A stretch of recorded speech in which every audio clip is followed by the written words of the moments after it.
Hi, it's Lou Manfredini, Ace's home expert. Let me show you how to make a fun Halloween decoration, making a ghost out of a tomato cage and a pillowcase.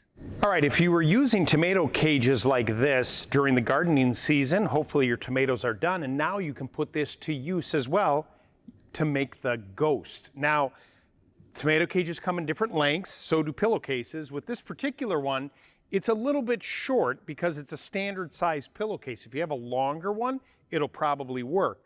But if it's too long, you can just bend the tops of the tomato cage down and just bend them back to use them again in the gardening season. So I kind of figure that I'm going to just take it right here and bend it by hand. You can use a pair of pliers if you like, and just sort of bend them.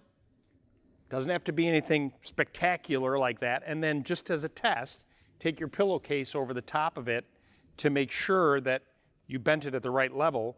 You see, that's going to be kind of the outline of the ghost on the tomato cage.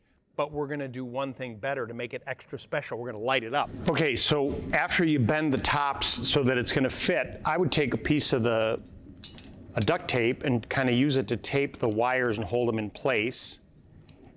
And wrap this around, pre-cut some pieces of tape so it makes your life a lot easier to wrap the lights all the way around.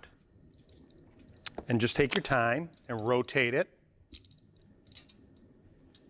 Try and fill as much as you can, because the more lights, the better, in my opinion, because then it'll look really nice once you put the pillowcase over the top of it.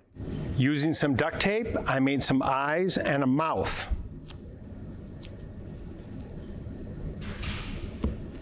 Pretty easy and fun to make your own ghosts out of a few things you have lying around the house and a little help from Ace. Oh, we also have a video on how to make this duct tape jack-o'-lantern, so check that out on the YouTube channel as well. You can always visit us at acehardware.com, or better yet, stop into your local Ace Hardware store, because Ace is the helpful place.